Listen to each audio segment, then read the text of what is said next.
শরীয়তপুরের নড়িয়ায় বিএনপি নেতার বাড়িতে ককটেল বিস্ফোরণের ঘটনা ঘটেছে। গতকাল সোমবার রাত 11টার দিকে উপজেলার ঘড়িসার ইউনিয়নের লাউলানি গ্রামে এ ঘটনা ঘটে। খবর পেয়ে পুলিশ বাড়িতে গিয়ে আশেপাশে তল্লাশি চালিয়ে কয়েকটি বিস্ফোরিত ও একটি ককটেল অবিস্ফোরিত উদ্ধার করেছে।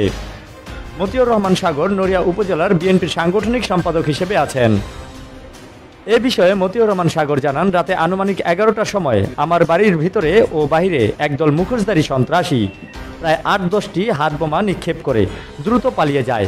বোমার বিকট আওয়াজ ও বিস্ফোরণে আমি ঘর থেকে বের হলে তারা দ্রুত পালিয়ে যায়। এটা গতকাল রাত অনুমান 11টায় একদল সন্ত্রাসী বাহিনী মুখোশধারী তারা আমার মেইন ফটকে আসা 8-10টা ককটেল ফুটায়। এর মধ্যে বেশ কিছু বিস্ফোরিত হয়েছে এবং একাধিক ককটেল অবিস্ফোরিত এগুলা পুলিশ উদ্ধার করছে। তো এই ব্যাপারে থানায় আমাদের একটা অভিযোগ করা হয়েছে। পরবর্তী মামলার প্রস্তুতি চলছে আর কি। আর এই ঘটনাটা হয়েছে এই জন্য, দীর্ঘ 17 বছর পরে ঘড়িসার এবং ডিঙ্গামানিক দুই ইউনিয়নে বিএনপির প্রতিনিধি সভা হয়েছে। ওইখানে আওয়ামী লীগের বিগত দিনের কর্মকাণ্ড এবং তাদের অন্যায় অত্যাচারের ব্যাপারে আমরা তুলে ধরছি আমি, এবং এ ব্যাপারে কঠোর তাদেরকে সতর্কমূলক বক্তব্য দেওয়াই তারা ক্ষিপ্ত হয়ে এই ঘটনা ঘটাইছে। এ বিষয়ে মতিউর রহমান সাগর জানান, দীর্ঘ 17 বছর পরে গতকাল ঘড়িসার ইউনিয়ন বিএনপির কর্মী সভা করা হয়।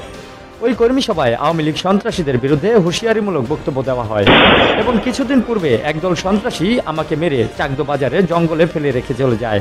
সবকিছু মিলিয়ে কে বা কারা করেছে আশা করি পুলিশ তদন্ত করে ব্যবস্থা নেবে। মামলা প্রস্তুতি নিচ্ছি।